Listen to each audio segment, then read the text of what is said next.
año de bachillerato. En nombre de la institución, reciban un cordial saludo. Hoy me encuentro en el laboratorio del instituto. Iniciamos la unidad de estudio Conozcamos los fluidos. El objetivo de la clase será estudiar el comportamiento de los fluidos en reposo.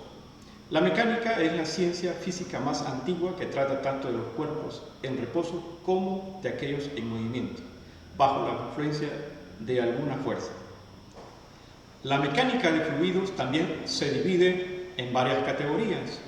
El estudio del movimiento de fluidos que son prácticamente incomprensibles, como los líquidos, en especial el agua y los gases a bajas velocidades.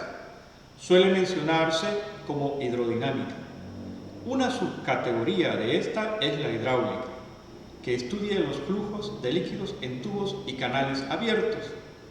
La dinámica de gases trata del flujo de fluidos que sufren cambios significativos en la densidad, como el flujo de gases a través de toberas a altas velocidades. La categoría aerodinámica se ocupa del flujo de gases, en especial del aire, sobre cuerpos como aviones, cohetes y automóviles a altas o bajas velocidades. Algunas otras categorías, como la meteorología, la oceanografía y la hidrología, tratan de flujos que ocurren de manera natural en el planeta Tierra. Continuamos con la siguiente presentación. Estimados estudiantes, hoy estudiaremos los fluidos en reposo. Características: densidad, presión, principio de Pascal, principio de Arquímedes. Aplicaciones. ¿Qué es un fluido? Una sustancia en la fase líquida o en la gaseosa se conoce como fluido. En el espacio exterior hay un vacío, no existe fluido alguno. Las características de los fluidos son ampliamente cerradas, pues entre los líquidos y los gases su diferencia puede cambiar por la presión y por la temperatura, y en el caso de los fluidos no newtonianos permiten la absorción de impactos. Los fluidos los podemos definir como sustancias que se deforman constantemente por un esfuerzo constante, y se pueden dividir los fluidos en dos categorías: newtonianos y no newtonianos. Viscosidad. Esta cualidad se definiría como la resistencia o fricción interna, y se puede presentar cuando dos capas adyacentes se desplazan dentro del fluido, convirtiéndose la energía cinética en energía interna. Fluidos newtonianos. En los fluidos newtonianos, la viscosidad es relativamente constante y por ende son los más conocidos, pues su textura y definición es simple. Esta propiedad se encuentra visible en la mayoría de los fluidos conocidos, desde el agua hasta los aceites, naturales o pétreos. Tensión superficial. La tensión superficial se produce en los fluidos, sobre todo en los líquidos, a causa de que las moléculas ejercen una atracción entre sí mismas, limitando en los líquidos su paso por orificios reducidos. Fluidos no newtonianos. En la viscosidad varía, y no es constante su densidad, y se encuentra completamente influenciado por la temperatura y su tensión, por lo que no tiene un valor definido en su densidad. Se caracteriza por endurecerse al recibir un impacto, fuerza cortante, y recupera su fluidez al perder la tensión o fuerza aplicada. Este fenómeno se percibe fácilmente en la mezcla de almidón con agua. Capilaridad. Se denomina capilaridad en los fluidos, cuando estos pueden desplazarse por delgados conductos, tubos, en tanto y cuanto se relacione con su tensión superficial. Así, en el mercurio la tensión superficial no le permitirá subir y ejercerá una fuerza en oposición. En cambio, con el agua, la reducida tensión producirá una elevación proporcional al introducir un tubo capilar sobre la misma. También, es la formación de un menisco cóncavo, hundido, o formación de un menisco convexo elevado, de la superficie de un líquido en la zona de contacto con un sólido, por ejemplo, en las paredes de un tubo. Mientras que los sólidos tienen una determinada forma y volumen, los líquidos tienen solo un volumen definido pero no una forma. Los gases no tienen forma ni volumen. Por el contrario, las partículas en los gases no están organizadas en absoluto, debido a que las partículas se mueven al azar. Densidad.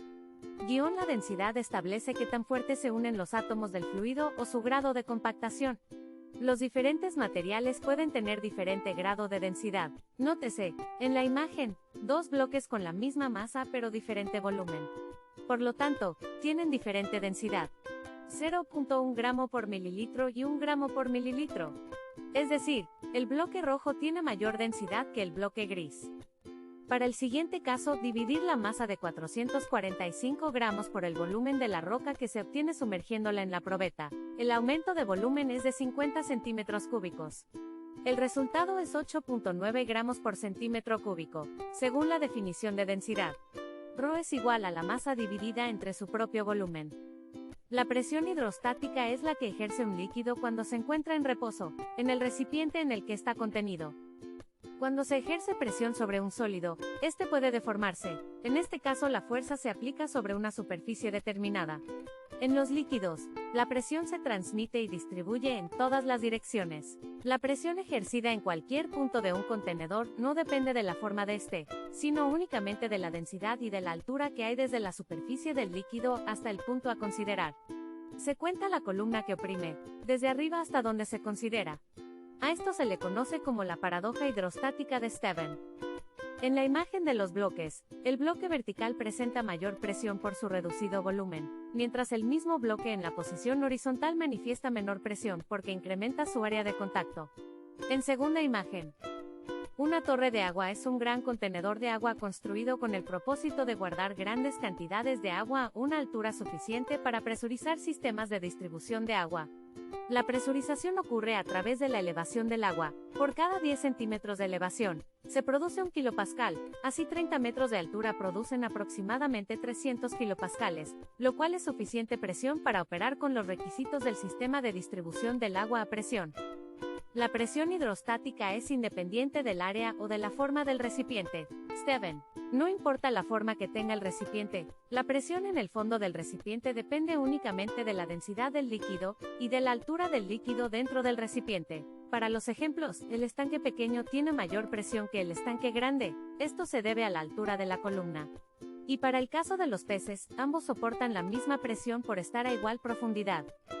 La presión hidrostática es aquella que origina todo líquido sobre el fondo y las paredes del recipiente que lo contiene. La fuerza que ejerce un líquido sobre las paredes del recipiente que lo contiene siempre actúa en forma perpendicular a esas paredes. Si se perforan agujeros a los lados y al fondo de un recipiente lleno de agua, se demuestra que la fuerza ejercida por el agua es en cualquier lugar perpendicular a la superficie del recipiente, y a una mayor profundidad, mayor presión hidrostática. La presión hidrostática en cualquier punto puede calcularse, multiplicando el peso específico del líquido por la altura que hay desde la superficie libre del líquido hasta el punto considerado. Otra forma es multiplicando la densidad absoluta por el valor de la gravedad, y estos a la vez multiplicados por la altura que hay desde la superficie libre del líquido hasta el punto considerado. Cuando el científico y filósofo francés Blaise Pascal estudió los fluidos, tanto en reposo como en movimiento, una de sus observaciones más interesantes, y que se ha convertido en uno de los principios básicos del estudio de la física, es el llamado principio de Pascal, el cual dice que la presión ejercida sobre un punto en un líquido incompresible que se encuentra en un sistema cerrado, se transmite en todas direcciones del fluido en forma constante. Para aclarar este principio, debemos comprender algunos conceptos. Sistema cerrado. Es cuando el líquido se encuentra en un recipiente, contenedor o tubería, que evita que el líquido salga por otro lugar que no sean los espacios previstos para la salida del líquido. Sin embargo, hay que tener en cuenta que cuando hay una presión excesiva, la resistencia que ofrece el contenedor puede sobrepasarse y romperlo. Véase el caso de la jeringa.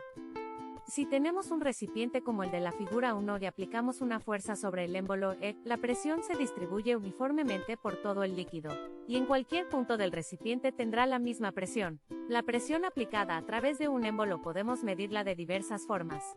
Una de las más comunes es mediante gramos por centímetro cuadrado en el sistema métrico, o libras sobre pulgada cuadrada en el sistema inglés.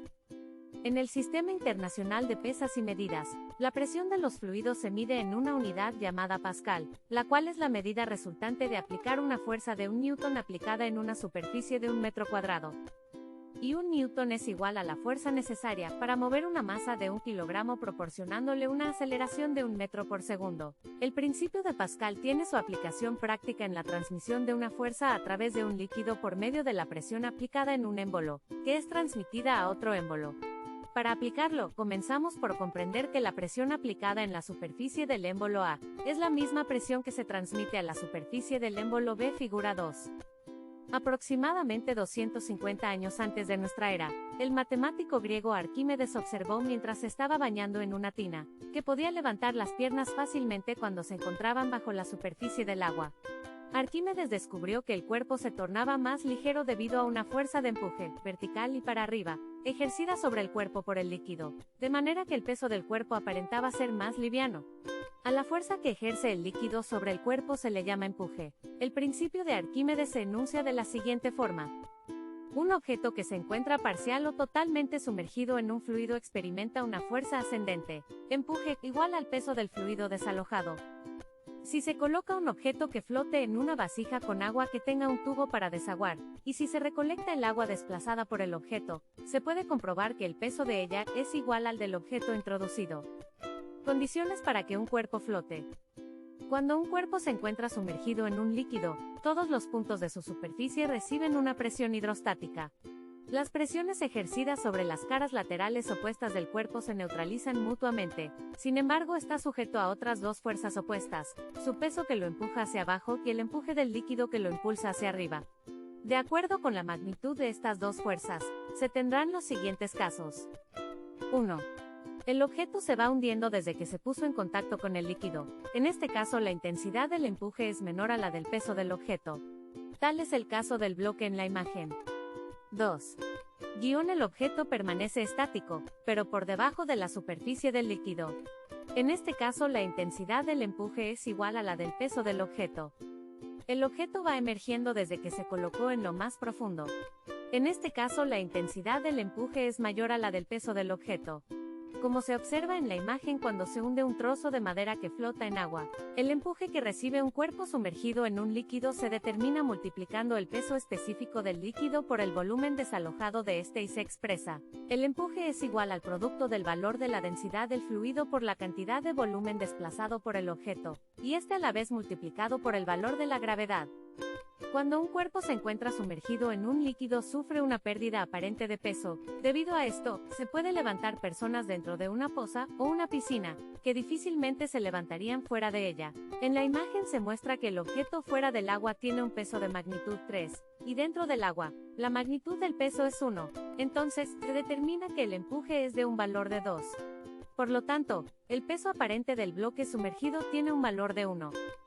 Para calcular el peso aparente dentro del agua de cualquier cuerpo, se usa la siguiente fórmula. Peso aparente es igual a la diferencia entre el peso real y el empuje. Aplicaciones. La porción del iceberg que se encuentra sumergida corresponde al 89%. Por lo tanto, sobre la superficie del agua se encuentra el 11% del volumen total del iceberg. Los globos de aire caliente flotan porque el aire atrapado dentro del globo se calienta con un quemador, haciéndolo menos denso que el aire exterior. A medida que el quemador calienta el aire, este se expande y parte del aire se escapa. Eso es lo que lo hace menos denso. La mecánica de fluidos se utiliza ampliamente en actividades cotidianas y en el diseño de sistemas modernos de ingeniería, desde aspiradoras hasta aviones. Por lo tanto, resulta importante desarrollar una comprensión adecuada de sus principios básicos. Para empezar, la mecánica de fluidos tiene un papel vital en el cuerpo humano. El corazón bombea constantemente sangre a todas las partes del cuerpo a través de las arterias y venas, y los pulmones son las regiones de flujo de aire en direcciones alternadas. Los corazones artificiales, las máquinas de respiración y los sistemas de diálisis están diseñados con base a la aplicación de la mecánica de los fluidos. Los sistemas de tubos para el agua fría, el gas natural y las aguas de desecho para cada una de las casas y toda una ciudad están diseñados en forma fundamental sobre la base de la mecánica de fluidos. Lo mismo también es cierto para la red de tuberías y ductos de los sistemas de calefacción y acondicionamiento del aire. También se puede ver numerosas aplicaciones de la mecánica de fluidos en un automóvil.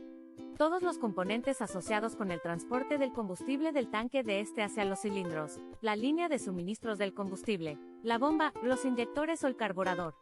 La suave forma aerodinámica de automóviles de modelo reciente es el resultado de los esfuerzos por minimizar la fuerza de arrastre mediante la aplicación de un extenso análisis del flujo sobre superficies.